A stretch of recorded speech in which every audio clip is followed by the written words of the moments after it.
Hi everyone, it is me, Carbundance. Welcome back to another food diary of 365 in this year. They are from last year, and here we are directly starting with screenshots that I took in the night, like at 4 to 6 a.m. in the morning because I couldn't sleep.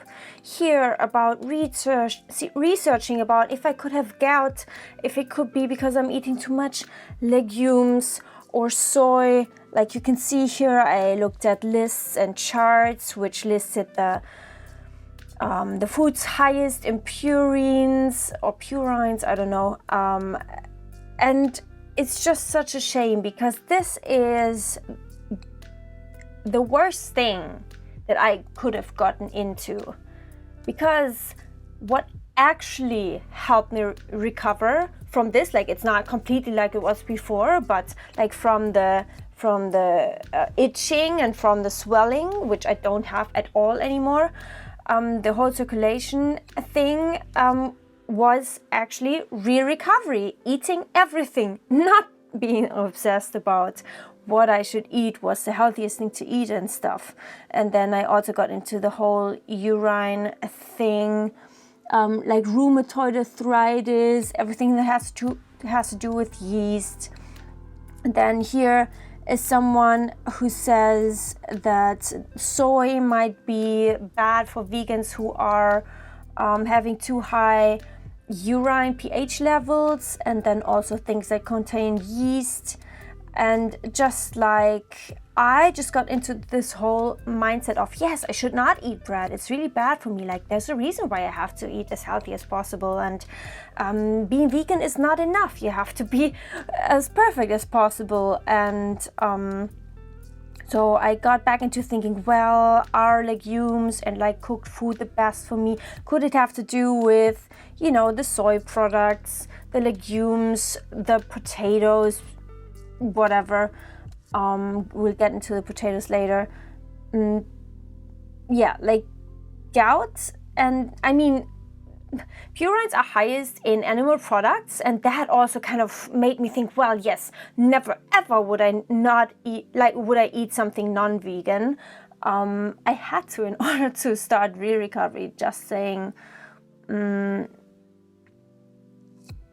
Just this whole thinking about how can I optimize my nutrition, my diet further, was the thing that helped me the least in actually getting rid of chilblains or Raynaud's syndrome. So let's get into what I ate a year ago. These are exactly the photos of one day.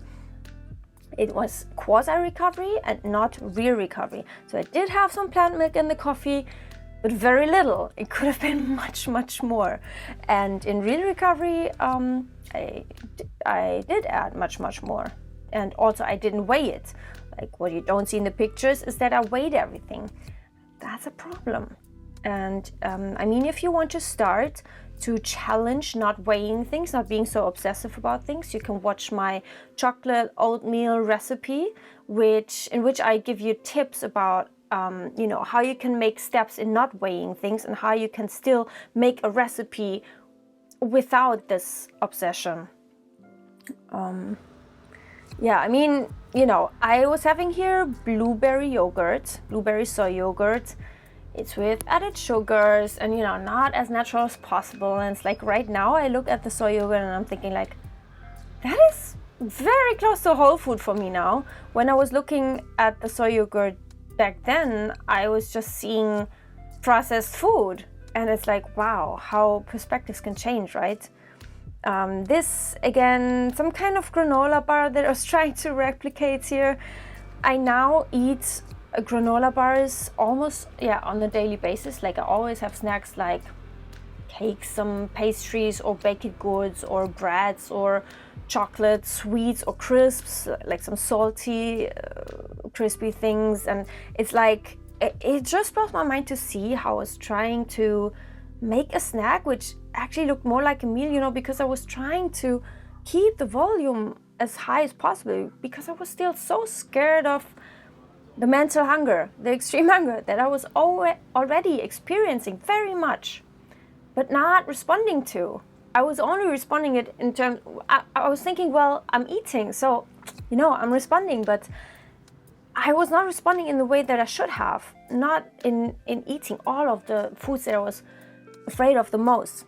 Here you see potatoes. I was actually starting to be afraid if it could be because I was leaving the peel on, and you know, if there's a little bit of green peel, it could be toxic and whatever, the solanine, I think you say.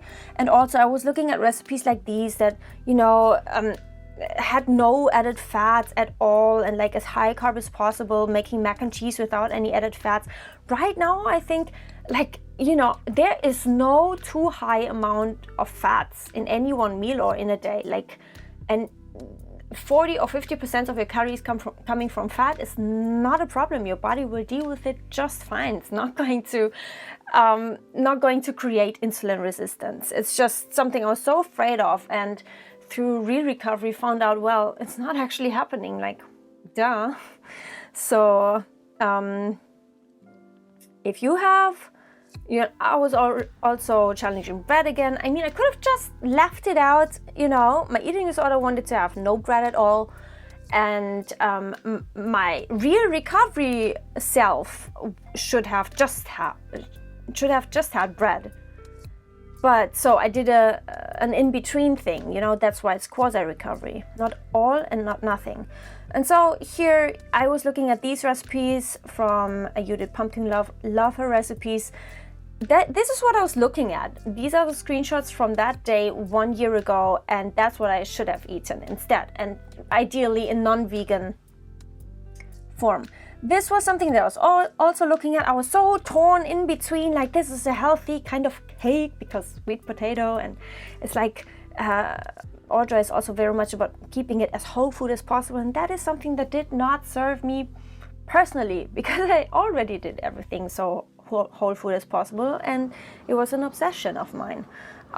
These are some impressions of what I ate in a day. Keep in mind, I do have snacks. I do have all of the things that you saw before in the videos. Any kind of things, also non-vegan things, anything I crave. Also, I have milk and sugar in. It's not because I don't want real rice pudding. I also do have real rice puddings in the fridge. I will eat one when I want it. Also, I would recommend you to actually download this guide, this recovery guide from Emily Spencer. Do it. Do yourself a favor. She is spot on so many things. Okay, also this account. I don't know who needs to hear this, but things going wrong are not being perfect at meal times isn't a sign from the universe not to eat.